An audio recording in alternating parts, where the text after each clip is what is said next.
Halo, perkenalkan saya Sofina Tania Samil dengan NIM 230246162. Nah, pada kesempatan saat ini saya akan mempresentasikan hasil analisis 10 diagram UML berdasarkan dua studi kasus. Yang pertama, studi kasus sistem kepegawaian dan kedua, studi kasus sistem penyewaan alat kesehatan medis. Nah, baik kita masuk ke dalam materinya. Sebelum lebih jauh, pertama-tama kita harus ketahui dahulu apa itu UML. Nah, UML adalah bahasa standar industri yang menggunakan notasi grafis untuk menciptakan model abstrak dari sistem perangkat lunak yang kompleks. Nah, ada 3 fungsi utama dari UML itu. Yang pertama ada visualisasi, mengubah logika bisnis yang rumit menjadi diagram yang mudah dipahami oleh pengembang dengan pemangku kepentingan. Yang kedua ada konstruksi, memberikan paduan teknis yang sangat detail untuk fase penulisan kode.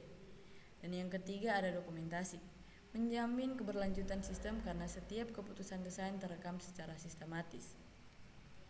Nah, klasifikasi dari UML itu, UML dibagi menjadi diagram struktur dan diagram perilaku. Diagram struktur itu menggambarkan hal-hal statis seperti database, sedangkan diagram perilaku menggambarkan dinamika sistem dan interaksi pengguna. Nah, kita masuk dalam diagram yang pertama yaitu use case diagram. Nah, diagram ini menangkap fungsionalitas sistem dari sudut pandang pengguna atau aktor. Nah, fokusnya adalah pada apa yang sistem lakukan untuk memberikan nilai bagi aktor, bukan bagaimana sistem melakukannya secara internal. Implementasi dalam dua jurnal tersebut yaitu jurnal yang pertama, jurnal kepegawaian, digunakan untuk menetapkan hak akses. Admin memiliki otoritas penuh terhadap fungsi manajemen gaji, sementara pegawai hanya terbatas pada penginputan absensi mandiri. Yang kedua, jurnal penyewaan, digunakan untuk memetakan alur pemesanan oleh pelanggan yang harus tervalidasi oleh sistem stok sebelum diproses oleh petugas administrasi. Nah, ini adalah contoh dari use case diagram itu sendiri. Nah, selanjutnya kita masuk dalam diagram kelas. Diagram struktural yang menunjukkan koleksi kelas, antarmuka dan hubungan antar mereka, asosiasi, agregasi, dan komposisi ini adalah dasar utama dalam perancangan database rasional. Implementasi dalam dua jurnal. Jurnal pertama, kepegawaian, mendefinisikan atribut statis pada kelas pegawai, NIP, nama, golongan, dan relasinya dengan kelas jabatan. Yang jurnal yang kedua, penyewaan, mengatur hubungan antara kelas alat dengan kelas transaksi. Analisis dalam jurnal menekan pada multiplicity, misal satu pelanggan dapat melakukan banyak transaksi sewa untuk menjaga integritas data saat diimplementasikan ke dalam kode program. Nah, ini adalah contoh gambar dari diagram kelas. Nah, selanjutnya kita masuk dalam diagram objek. Diagram ini memberikan gambar nyata dari objek-objek dalam sistem pada satu waktu tertentu. Jika diagram kelas adalah teori, maka diagram objek adalah prakteknya. Implementasi dalam jurnal yaitu jurnal penyewaan, digunakan sebagai instrumen pengujian desain. Jurnal ini mensimulasikan data nyata objek tabung oksigen A dari kelas alat sedang dipinjam oleh objek pelanggan budi. Analisis ini memastikan bahwa hubungan antar kelas yang abstrak sudah mampu menampung skenario transaksi yang sebenarnya di lapangan. Nah, kita masuk ke dalam diagram sekuen. Diagram interaksi yang menekan pada urutan waktu pengiriman pesan antar objek. Nah, sangat penting untuk memahami alur eksekusi sebuah fungsi. Implementasi dalam jurnal, yang pertama jurnal kepegawaian, merinci proses login dari pengisian form oleh aktor, dikirim ke controller, divalidasi ke database, hingga sistem memberikan respon berhasil atau gagal. Nah, yaitu yang kedua jurnal penyewaan, memperlihatkan sinkronisasi waktu antara pembuatan invoice sewa dengan pengukuran jumlah stok di gudang secara otomatis. Nah, yang berikut ini adalah gambar diagram sekuen. Nah, kita masuk dalam diagram komunikasi dan kolaborasi. Diagram kolaborasi berfokus pada organisasi hubungan antar objek yang bekerja sama untuk mencapai tujuan tertentu. sedangkan diagram komunikasi menekan pada keterhubungan fisik. Nah, diagram kolaborasi itu sendiri pada peran-peran masing-masing objek. Nah, implementasi dalam kedua jurnal tersebut digunakan untuk mengidentifikasi objek-objek mana yang saling bergantung secara ketat.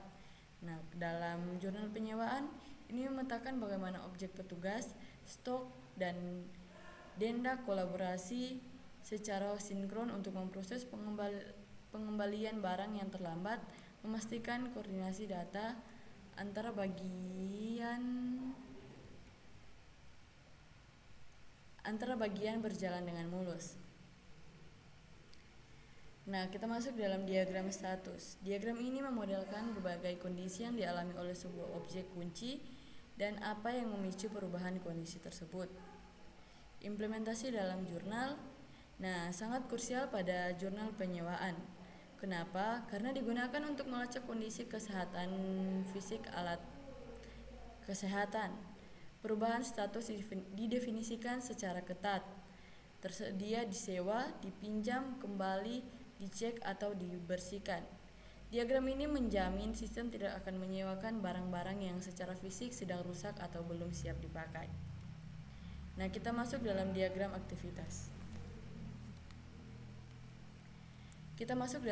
aktivitas.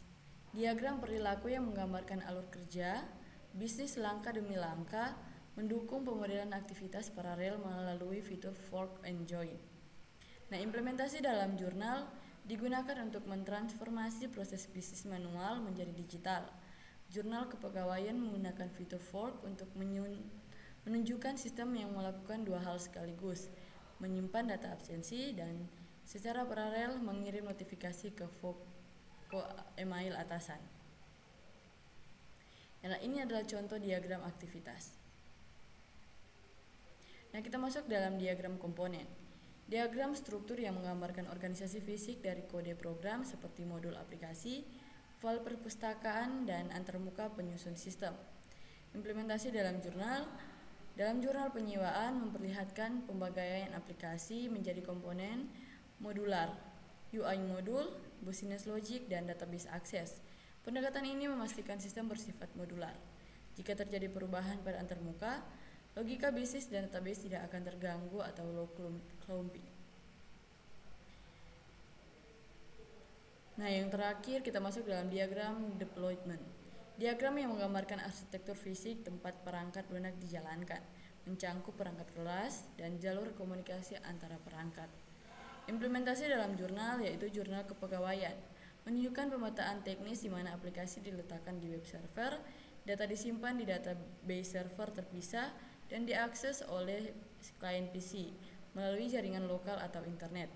Ini menjelaskan bagaimana sistem didistribusikan secara nyata di lingkungan organisasi untuk menjamin keamanan dan performa. Nah, kesimpulannya, implementasi 10 diagram UML dalam pengembangan sistem kepegawaian dan penyewaan alat kesehatan membuktikan bahwa pemodelan yang lengkap mampu menjamin integrasi yang sempurna antara kebutuhan pengguna dan realisasi teknis. Sinergi antara diagram, pelaku, dan struktural menciptakan fondasi sistem yang minim redundansi data serta memiliki logika bisnis yang presisi. Nah, pada akhirnya penggunaan UML memastikan sistem bersifat modular, mudah dipelihara, dan memiliki infrastruktur fisik yang terencana dengan baik untuk mendukung operasional organisasi secara jangka panjang. Nah, inilah sekian dari presentasi saya. Terima kasih.